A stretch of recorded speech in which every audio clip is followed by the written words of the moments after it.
Your Humanities Half Hour is brought to you by the Northern Marianas Humanities Council, navigating the human experience together.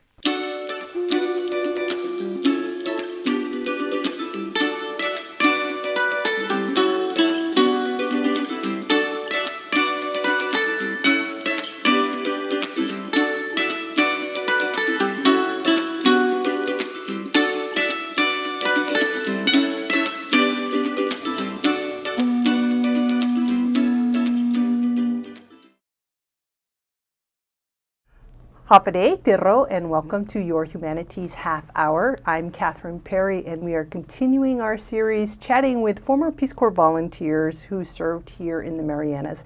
And our guest today is Terry Townsend. Terry, welcome back to Saipan. Glad to be here. It feels like home. It's been very gratifying to come back and see all the development and all the wonderful people. Well, thank you for making time to chat with us today. You were here in 1974 to 1976. Mm-hmm. And fortunately, you were one of the volunteers who worked closely with one of our first mayors, fourth mayor of Saipan, Vicente Diaz-Sablan. Mm-hmm. I was wondering if you could share with us a little bit about what kind of leader and what kind of man he was. Mayor Sablan was a collaborator. He was, I mean that in a very positive sense. He was a man who got people together. A mayor deals with very prosaic issues, meaning problems people have today. Their roads, their garbage pickup, their water supply.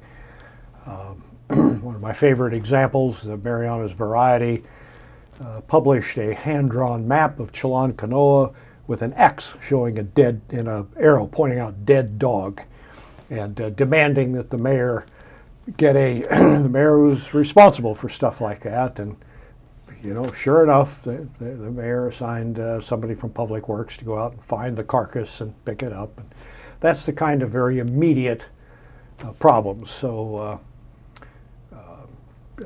officials at higher levels of government are talking about the Compact of Association with the United States, the Commonwealth Agreement.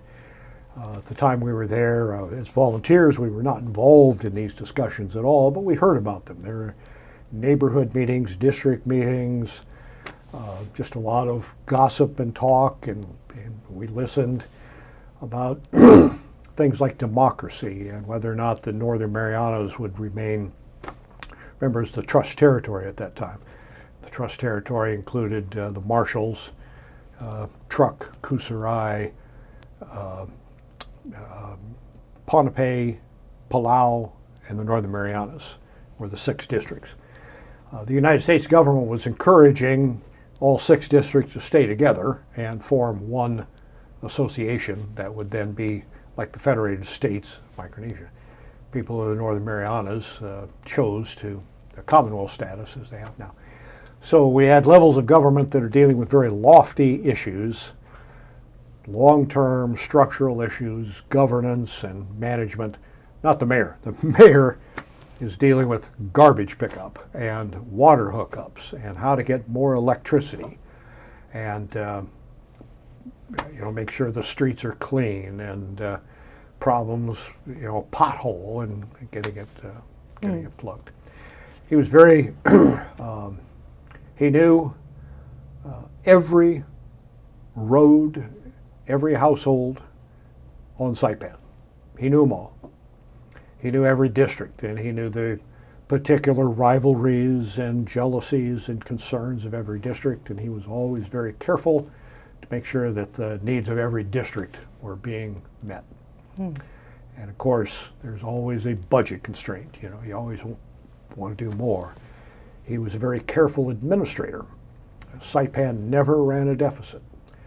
And to the credit of the mayor and to the accounting officials who were responsible for managing funds at that time, not $1 was ever misspent or went missing. There was full accountability, full traceability, full transparency of everything that went on. Just as an example of kind of how much simpler things were in those days, one of my assignments, again, I speak of aluminum cans.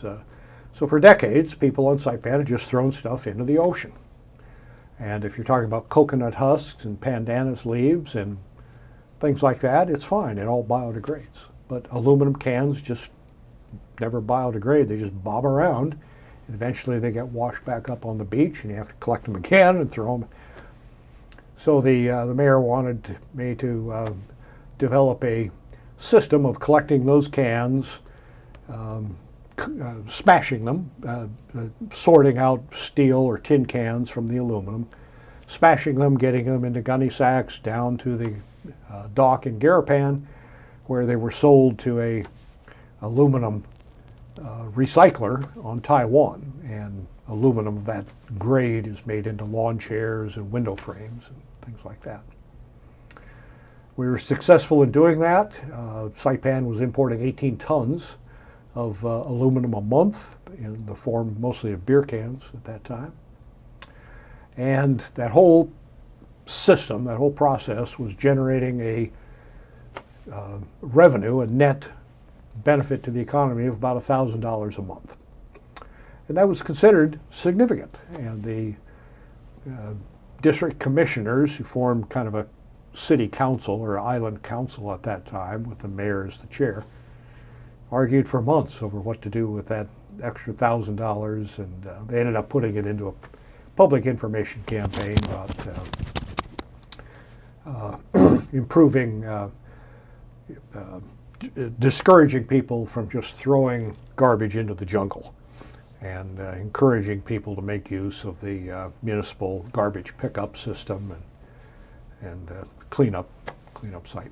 So at that time there was actually, how did the municipal garbage pickup work?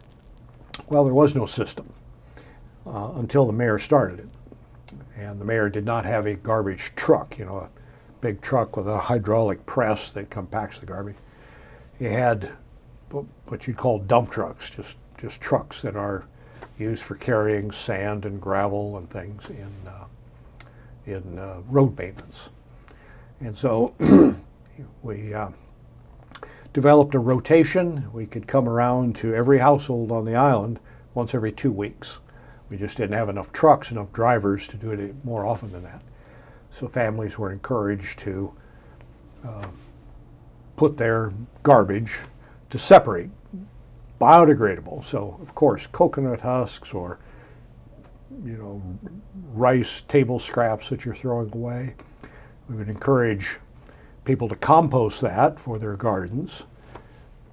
And if they didn't feel like composting it, that can go into the jungle because it will biodegrade. And then stuff like aluminum cans, tin cans, pieces of plastic, things that don't biodegrade, save it up in garbage bags for the truck that would come around once every 2 weeks and collect that stuff.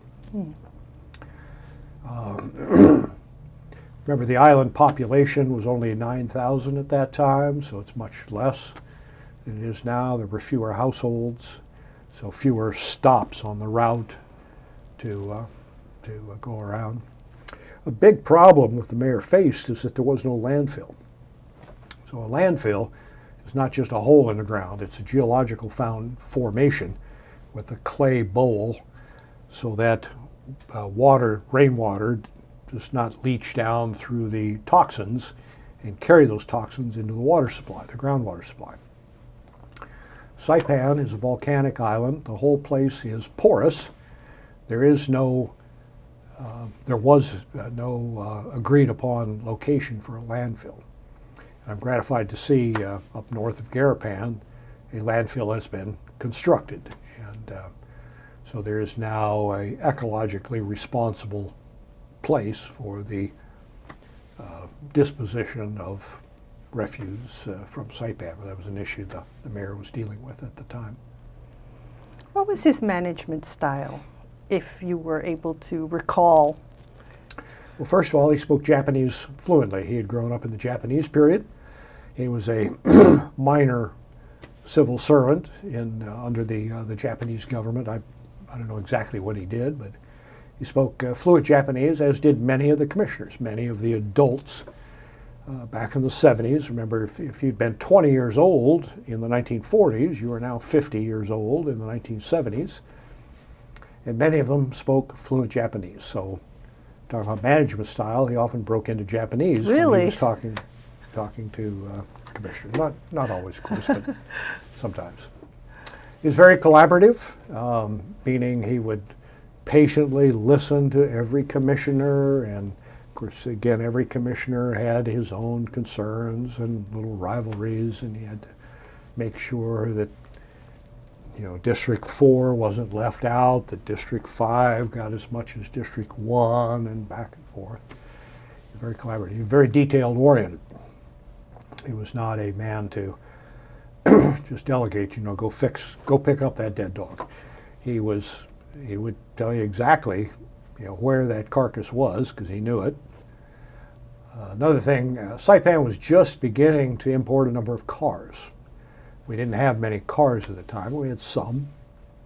And an issue that was developing was used car parts, like flat tires and things, just being thrown out. And he was very fastidious about ensuring that that stuff was cleaned up immediately. He did not want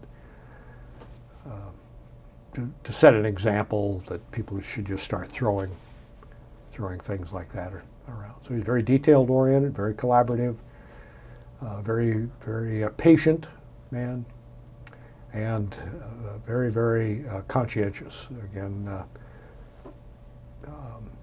not a single dollar ever misappropriated or unable to be accounted for. Well, that's a great legacy, actually, as a leader in the community. Right, and he of course was interested in the all these lofty discussions about democracy and affiliation with the United States and the implications of U.S. Citizenship, and he was interested in that, but he never partook. I never saw him speak up at any of these town meetings, or, you know, you'd have members of the legislature would be on a table there, and each one speaking during a district meeting or something. He never did that. So he was more of a practical, absolutely person. I use the term prosaic, meaning very down to earth, very immediate concerns. And as I say, he knew every household on the island, and very concerned that the infrastructure needs, the development needs of every household were being met. He was also very concerned about economic development. Again, Saipan had been a subsistence economy. People subsisted on farming, including copra and fishing. And that was changing rapidly in the 1970s. And he did everything he could to try to maintain commercial farming and fishing.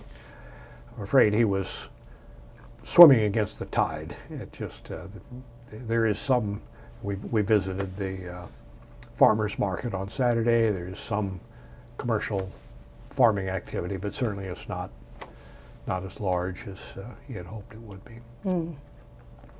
So he's concerned about economic development and concerned about ensuring adequate infrastructure to facilitate economic development.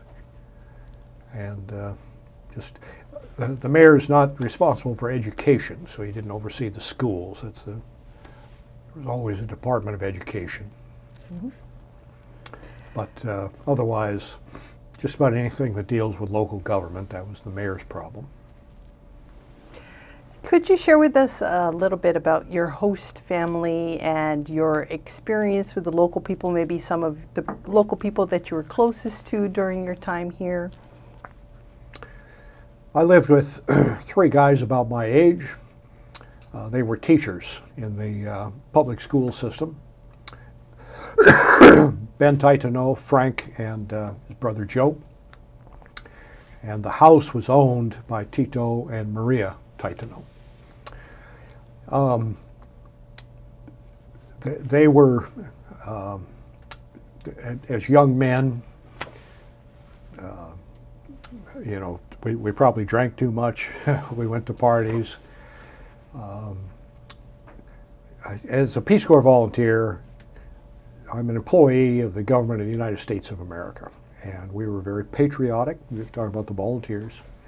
So I was very careful to stay out of trouble with girls. Now, I flirted with girls, and you know, we went to parties and that sort of thing, but there was a line, and we knew what it was, and it was important to not cross that line. So again, we had fun and that sort of thing, but most of our focus, again, the guys are going to work. I was going to the mayor's office. Tito and Maria were traditional Carolinian family on the beach in District 4. They did not have jobs. They fished, and they were raising one additional son, a young boy named Anthony, and I have lost track of where Anthony is now. I'd like to find him. Fishing, breadfruit, taro, and living a Carolinian life there. I got modestly, by Carolinian standards not, but by my standards, I got modestly proficient at spearfishing, and I had an affinity for catching octopus in the lagoon. How do you catch an octopus, Terry? You get a piece of reinforcing rod from concrete, you know, like a rebar. Yeah. Yeah. Only the thin reinforcing rod, and you make a sharp hook on one end, so it's about 3 to 4 feet long. You go with a mask. We didn't use snorkeling, just a mask. And you find holes in the reef, and you poke in there with this rebar, and you will find octopus some of the time. And you haul them out, put them into this gunny sack bag. Remember, an octopus will have a head about the size of your fist, and then arms go out. The first time you see one, you're scared to death, but as you get used to them, you can fish them out and put them in there. The trouble with octopus, I don't know if you ever had it, but it takes hours of beating on them with a hammer to soften them up. So Maria would boil them in coconut milk for hours, and then tenderize them with a hammer, and then boil them some more. And eventually you could eat the arms of the octopus. Great fun. I also was good at EE. I had about a 12-foot bamboo pole. Again, I'm living right on the beach. You flip a line out there with a hook and a bait on it, and we call it jigging across. Okay. Yeah. I got pretty good. I could catch enough EE to fill this hat every morning with. How big were the EE you were catching then? About your thumb. Okay. Little fish. Yeah. Little silver fish. So are you saying that you could fish, like if you fished every morning for a week, just comparing to the population of our fish population now, you could fish every morning and fill your hat, you think? Sure, yeah. How long might that take? Oh, an hour and a half. With just one hook? Yeah, it's fun, but Yeah. you're standing out there, I mean. That's a pretty healthy fish population, I would say. Oh, absolutely, sure. Yeah. Yeah, the lagoon was alive. Remember, Saipan, for decades, had been a subsistence economy with no pollution. There were no cars for decades. Now, there were cars by the time we got there in '74, but the pollution that would kill off the population didn't exist at that time. And you could not fish, you could not, even if every man, woman, and child fished every day, you could not deplete the fish population. It was that much. In the lagoon. Yeah. What other kind of marine life would you see when you... I love the manta rays. We used to borrow hobby cats. Some of the Peace Corps staff, so Peace Corps volunteers didn't own them. The Peace Corps staff had hobby cats, you know, the catamarans. Mm-hmm. We got pretty proficient at sailing those. And I love to just follow the manta rays, and follow them all the way up to Garapan and watch them. Generally, you do not have larger fish, parrotfish and that sort of thing inside the lagoon. You'd have to walk out to the reef to do that. And I was never very good at spearfishing. So there are other volunteers in my group. A lot of people here will remember Scott Russell. Yes. Scott was he was as good as a native Carolinian at spearfishing. Dennis Vandertuig was also very good at that. It was just never my thing. You were the octopus guy, though. I was the octopus guy because that's inside the lagoon. That's not outside on the reef. The reef. Okay. That's right. You mentioned a little bit about the discussion at that time about becoming potentially the political status, future of the Commonwealth. I want to ask you more about that, but let's take a break first.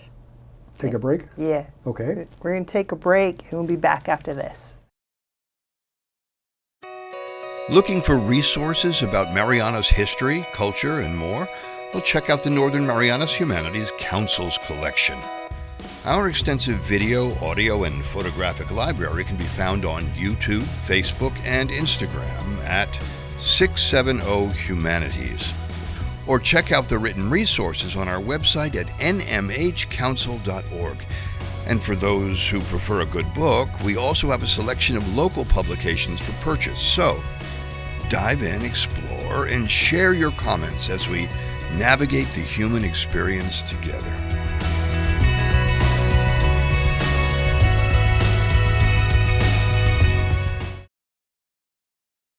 Welcome back. We're chatting with Terry Townsend, former Peace Corps volunteer here in the Marianas.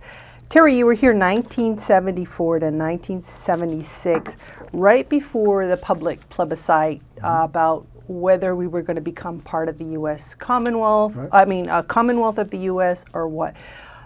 I have heard various opinions about the level of public education people received before making this vote. I think it was like 95% of the people on island are eligible voters registered, and then 95% of the registered voters voted. So it was a really, really strong turnout. What did you observe as far as how well or how the people were educated about what it might mean to become a U.S. Commonwealth or not? There was extensive public education efforts. Printed material in Chamorro, Carolinian, and in English, and numerous district meetings or neighborhood meetings in every district. So everybody was aware of the issues, everybody debated and was aware of the alternatives. The basic alternatives were to become a Commonwealth, as the Marianas chose to do, or the Marianas going to remain connected to the rest of Micronesia in what has become the Federated States. And for various reasons, a strong majority, as I recall, over 70% voted in favor of the Commonwealth Agreement. There's no dearth of information. The United States sent out people from the State Department to participate in these district meetings and answer questions. People from the Pentagon came out to answer questions about what the military envisioned for the islands and what the Commonwealth status would mean potentially mean, and we now see that some of that coming to fruition on Tinian. But so everybody knew that the U.S. had that interest, the military interest. We also had a delegation of senators, United States senators, who came out, and they stayed here for, I think, 3 days and talked to people in different districts around the island and answered questions, from the perspective of the legislature as to what they felt the trade-offs were. There was just a great deal of public dialogue and public information available. As Peace Corps volunteers, we just observed. We very studiously stayed out of any participation in these discussions, but we were here and we heard it all. Were you aware of whether, like, or did you ever observe, like, families talking among themselves about this, or with their friends? Sure. Yeah. Absolutely. So I, just speaking anecdotally, I mean, I didn't see the vote breakdown. I would bet that 90% of Chamorro families voted in favor, and probably 2/3 of Carolinian families voted against. And because of the population breakdown, that worked out to about a 70%, 30% vote. Something at this reunion 50 years later that I'm gratified to see, and I've been asking specifically about this, is this division between Chamorro and Carolinian families seems to have melded quite a bit. The public schools and in government in general, and just kind of in the environment around here, I don't sense the same degree of separation that existed 50 years ago. But absolutely, every family talked about this. Now, an interesting question that, again, I don't have any statistical information to verify about this, but I know that husbands were leaning on wives to vote how husbands wanted them to. And wives were really quite, what's the term, stern in response. They were going to vote the way they wanted to, and they were very protective of their vote. And I found that interesting. One of the roles of the Peace Corps is to bring American values to host countries. And the Peace Corps had explicitly, specifically, made sure that at least half of all the volunteers were women. They wanted to demonstrate women in professional roles, and that may have communicated to women here on Saipan that it was up to them to choose how they wanted to vote. As well as being matrilineal cultures, being both matrilineal. Chamorro and Carolinian. That's a whole other issue with the war claims reparations, and just how disruptive the war claims were, because the U.S. law, which is patrilineal, so sons inherit from fathers, whereas Carolinian and Chamorro cultures are matrilineal, so daughters inherit from mothers. That generated a lot of intra-family argument. Far more argument over the distribution of the reparations payments than the plebiscite did. Plebiscite was controversial, and there were meetings and campaigns and district meetings and things, but it didn't generate the passion that the war claims reparations did generate in just about the same period of time.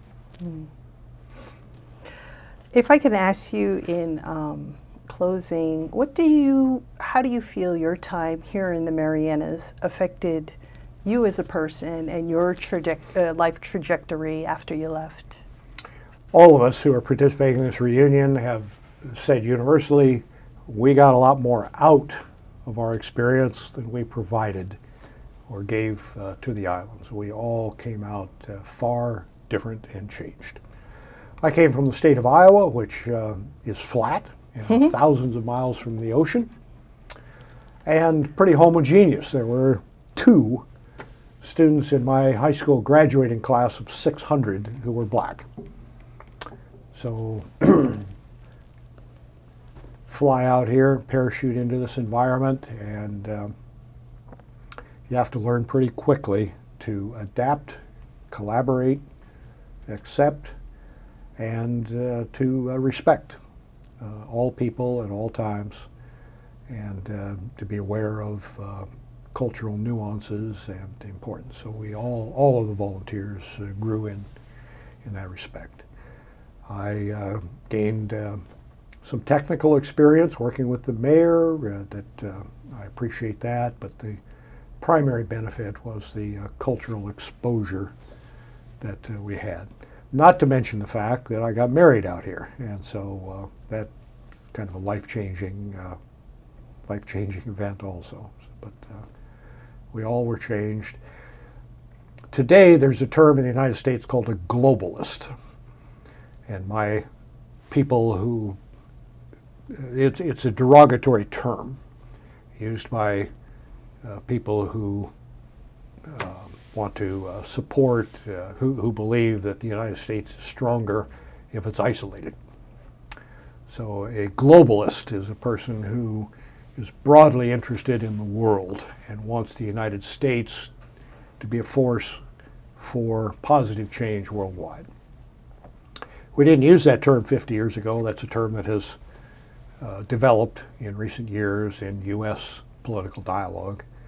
I'm very much a globalist, and I have to believe all Peace Corps volunteers are globalists, and we became that way, whether we were that way and chose to be volunteers or we became that way because we were volunteers, I'm not sure, but certainly the exposure to people around the world and just an understanding of differences in cultural perspectives was a great.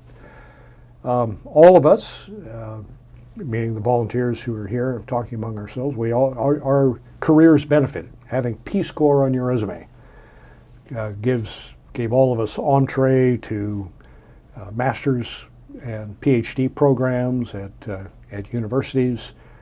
I worked in the United Nations system. Having Peace Corps on my resume elevated my stature within the international community. So all of us benefited tangibly, as well as the intangible benefits of education and exposure to our Peace Corps experience. Thank you for your insights today and for sharing what you remember specifically about your time here. I really appreciate it. Any final thoughts before we go? One major final thought is all of us participating in the reunion want to thank the people of the Northern Marianas. We were strange people, spoke different languages, we had different cultural norms, and we must have been highly disruptive. But the people of Saipan, Tinian Rota, as well as some of the northern islands, accepted us into their neighborhoods, into their homes, and embraced us as people. And we're all very sentimental about that today. This reunion has been when we start with, those of us who were planning it, thought about this 2 years ago. It never occurred to us that people would actually remember the Peace Corps 50 years later. We're coming back. We were going to see Saipan and say hi to friends, but we didn't realize that people were going to remember us. And yet we find during this reunion that people remember the Peace Corps, and some of us with our families are actually remembered individually, which is perhaps a little scary at times. But so it's been very, very gratifying, and certainly appreciate the hospitality, the warmth, the acceptance that the people of the Marianas showed to us decades ago. Well, thank you also, because I understand you've been a key figure in putting this reunion together along with Auntie Jean Olapai. So thank you for your leadership in that and for helping everybody get back. Yeah, well, let's to set the record straight, the division of labor is probably about 70% female and 30% male, which is fairly typical. I get a lot of credit because my name's on the bottom of the emails. I send out the email. I was the communications person. But, yeah. Jeannie Olapai, the local committee, are the people who've actually been doing the, I call it the legwork, the actual work of putting this reunion together. They've done a fantastic job. We were greeted at the airport on arrival, and the receptions, the tours, the boat trips, the interviews, the legislature, the governor's office has been a fantastic experience. Well, thank you all also as well. Okay. And thank you to the Humanities Council for having an interest in these stories. Our pleasure. Our guest today has been Terry Townsend. He is a former Peace Corps volunteer here in the Marianas, 1974 to 1976, part of a reunion of former Peace Corps volunteers happening in April 2025. This has been your Humanities Half Hour. I'm Catherine Perry.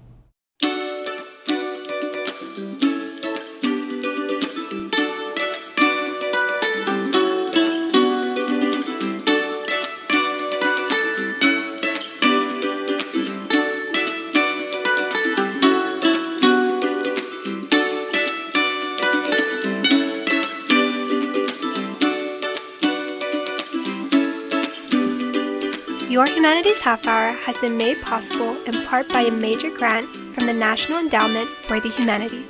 Democracy demands wisdom. Any views, findings, conclusions, or recommendations expressed in this program do not necessarily represent those of the National Endowment for the Humanities. For more information or to share your thoughts, contact the Northern Marianas Humanities Council at nmhcouncil.org or on social media at 670 Humanities. That's 670 Humanities.